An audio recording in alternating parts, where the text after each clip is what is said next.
સુરતમાં high tech cyber fraud કેસમાં પોલીસને વધુ એક મોટી સફળતા મળી છે। આ કેસમાં પોલીસે વરાછાના રહેવાસી માર્કેટિંગ પ્રોફેશનલ એવા મયુર ઇટાલિયાને ઝડપી લીધો છે, જે અગાઉ પકડાયેલા મુખ્ય આરોપી કિરાત જાદવાણીનો દૂરનો મામો હોવાનું સામે આવ્યું છે।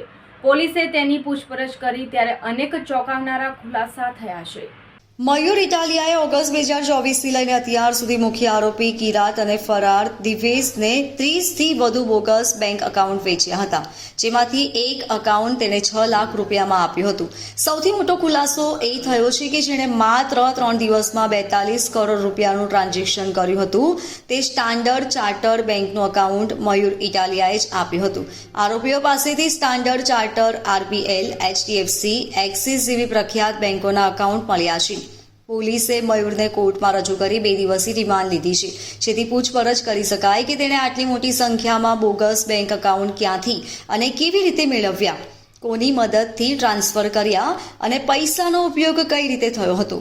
હાલમાં ઈડી અને ડીઆરઆઈ જેવી કેન્દ્રીય એજન્સીઓને પણ આ કેસમાં જોડવામાં આવી છે।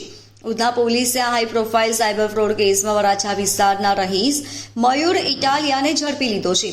તેની ઉંમર 40 વર્ષની છે અને તે મુખ્ય આરોપી કિરાતનો દૂરના મામા છે।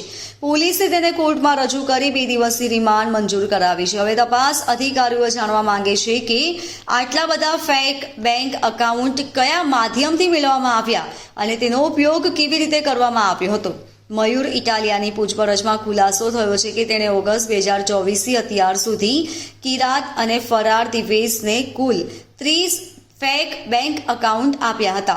આ એકાઉન્ટની કિંમત 1 લાખથી લઈને 6 લાખ રૂપિયા સુધીની હતી।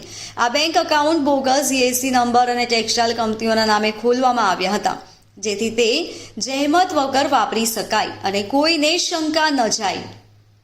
મયુર ઇટાલિયાએ સમગ્ર રેકેટ માટે બેન્કિંગ વ્યવસ્થાની પાયાની રચના કરી હતી। મયુર ઇટાલિયાએ એમબીએની ડિગ્રી મેળવ્યા બાદ માર્કેટિંગ ક્ષેત્રમાં કારકિર્દી શરૂ કરી હતી।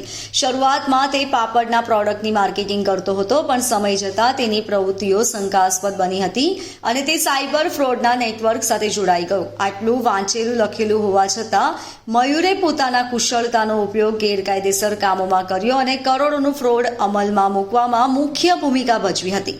Bureau report, LK star news, Surat.